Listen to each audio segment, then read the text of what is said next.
Hi ಎಲ್ರಿಗೂ ನಮಸ್ಕಾರ. ಇದು ನನ್ನ ವೀಕೆಂಡ್ ವ್ಲಾಗು. ಇವತ್ತು ಸ್ಯಾಟರ್ಡೆ. ಬೆಳಗ್ಗೆ ಎದ್ದ ತಕ್ಷಣ ಈ ವ್ಯೂ ನೋಡಿಕೊಂಡು ಬ್ರಷ್ ಮಾಡಿ ಎಲ್ಲ ಕಾರ್ಯ ಮುಗಿಸ್ಕೊಂಡು ಸ್ವಲ್ಪ ಟೀ ಕುಡಿದ್ವಿ. ಅದಾದಮೇಲೆ ಟಿಫನ್ ಮಾಡಿದ್ವಿ. ಇಡ್ಲಿ, ಚಟ್ನಿ ಮತ್ತು ಸಾಂಬಾರು ತುಂಬ ಚೆನ್ನಾಗಿತ್ತು. ಈ ಇಡ್ಲಿನ ನಾನು ಇಡ್ಲಿ ವೆಸಲ್ ಇಲ್ದೇ ಮಾಡಿದ್ದೀನಿ. ಹೇಗೆ ಮಾಡಿದ್ದೀನಿ ಅನ್ನೋ ವೀಡಿಯೋನ ಹಾಕಿದ್ದೀನಿ, ಅದನ್ನು ನೀವು ನೋಡ್ಬೋದು. ಕಮೆಂಟ್ ಬಾಕ್ಸಲ್ಲಿ ಲಿಂಕ್ ಇರುತ್ತೆ ಅಥವಾ ಡಿಸ್ಕ್ರಿಪ್ಷನಲ್ಲಿ ಲಿಂಕ್ ಇರುತ್ತೆ. ಟಿಫನ್ ಆದಮೇಲೆ ಹಾಗೆ ಒಂದು ಸ್ವಲ್ಪ ಟೈಮ್ ಪಾಸ್ ಮಾಡಿ ಮನೆ ಹತ್ರನೇ ಒಂದು ನುಗ್ಗೆಕಾಯಿ ಗಿಡದಲ್ಲಿ ನುಗ್ಗೆಕಾಯಿ ಬಿಟ್ಟಿತ್ತು. ಆ ನುಗ್ಗೆಕಾಯಿಗಳನ್ನ ಹರ್ಕೊತಿದ್ವಿ. ಇಲ್ಲಿ ಸ್ವರ ಮತ್ತು ಶವರಿಂಗ್ ಬ್ಲೂಯಿಂಗ್ ಕಾಂಪಿಟೇಷನ್. ನಾನು ಹರಿತೀನಿ, ಫಸ್ಟ್ ನಾ ಹರಿತೀನಿ ಅಂತ. ಸೊ ಹಾಗೆ ಸ್ವಲ್ಪ ನುಗ್ಗೆಕಾಯಿನ ಹರ್ಕೊಂಡು ಬಂದ್ವಿ. ಕೊಡು, ಹಿಡ್ಕೊತೀನಿ.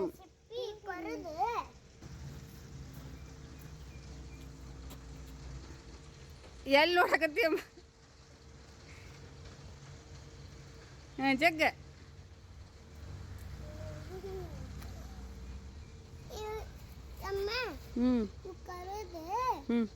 ಸ್ವರ ಮೇಡಮ್ ಅವ್ರು ಹೇಳ್ತಿದ್ದಾರೆ ನೋಡಿ ರೆಸಿಪಿನ, ನುಗ್ಗೆಕಾಯಿ ಹೇಗೆ ಮಾಡೋದು. ಅದಾದಮೇಲೆ ಶೌರ್ಯ ನಂಗೆ ಸೈಕಲ್ ಆಡಿಸಿ ಅಂತ ಹಠ ಮಾಡ್ತಾಯಿದ್ದ. ಹಾಗಾಗಿ ಒಂದೆರಡು ರೌಂಡ್ ನಾವು ಆಡಿಸಿ ಮತ್ತು ಸ್ವರನ್ನು ಒಂದೆರಡು ರೌಂಡ್ ಆಡಿಸಿ. ಬಿಸಿಲು ತುಂಬ ಇತ್ತು, ಸ್ವಲ್ಪ ಹೊತ್ತು ರೆಸ್ಟ್ ಮಾಡಿದ್ವಿ. ಅದಾದಮೇಲೆ ತಲೆಗೆಲ್ಲ ಎಣ್ಣೆ ಹಚ್ಕೊಂಡ್ವಿ.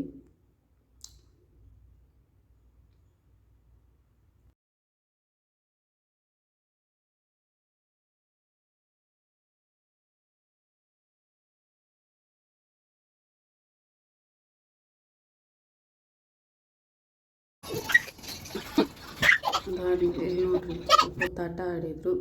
ನಾನು ಅಡುಗೆಗೆ ರೆಡಿ ಮಾಡಿಕೊಂಡೆ.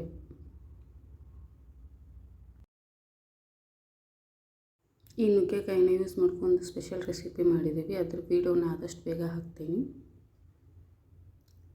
ಸೊ ಈ ನುಗ್ಗೆಕಾಯಿ ಜೊತೆ ಸ್ವಲ್ಪ ಸಾಂಬಾರು ಮತ್ತು ರಾಗಿ ಮುದ್ದೆನ ಮಾಡಿದ್ದೆ. ಮಧ್ಯಾಹ್ನ ಊಟ ಮಾಡಿಕೊಂಡು ಸ್ವಲ್ಪ ಹೊತ್ತು ಮಲ್ಕೊಂಡ್ವಿ. ಅದಾದಮೇಲೆ ಸಾಯಂಕಾಲ ಹೀಗೆ ಒಂದು ರೈಡ್ ಹೋದ್ವಿ. ಆನ್ ದ ವೇ ಇಲ್ಲಿ ತುಂಬ ನವಿಲು ನೋಡೋಕ್ಕೆ ಸಿಗುತ್ತೆ. ಸೊ ನಾವು ನವಿಲು ನೋಡ್ಕೊಂಡು ಹೋದ್ವಿ.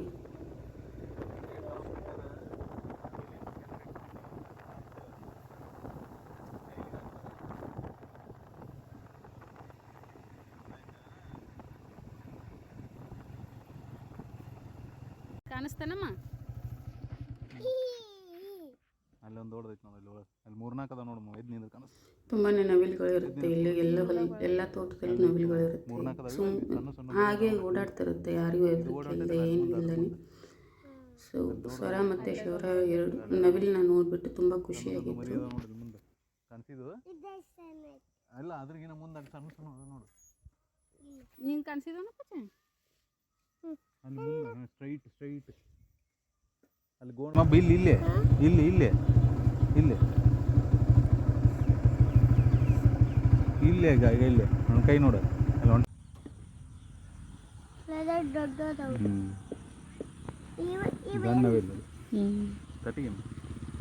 ಇದಾದ ನಂತರ ನಾವು ನೆಕ್ಸ್ಟ್ ಸ್ವಲ್ಪ ಶಾಪಿಂಗಿಗೆ ಹೋಗಿ ಸ್ವರಾಗೆ ಮತ್ತು ಶೌರ್ಯಂಗೆ ಸ್ವಲ್ಪ ಬಟ್ಟೆಗಳನ್ನ ತೊಗೊಂಡ್ವಿ.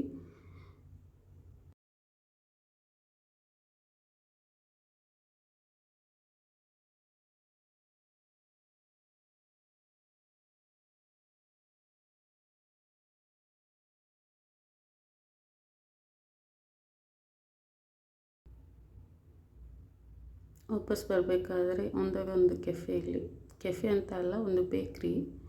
ಅಲ್ಲಿ ನಾವು ಸ್ವರ ಮತ್ತು ಶೌರ್ಯ ರಸಗುಲ್ಲ ತಿಂದರು. ನಾನು ಒಂದು ಸಿಸ್ಲಿಂಗ್ ಬ್ರೌನಿ ತೊಗೊಂಡಿದ್ದೆ.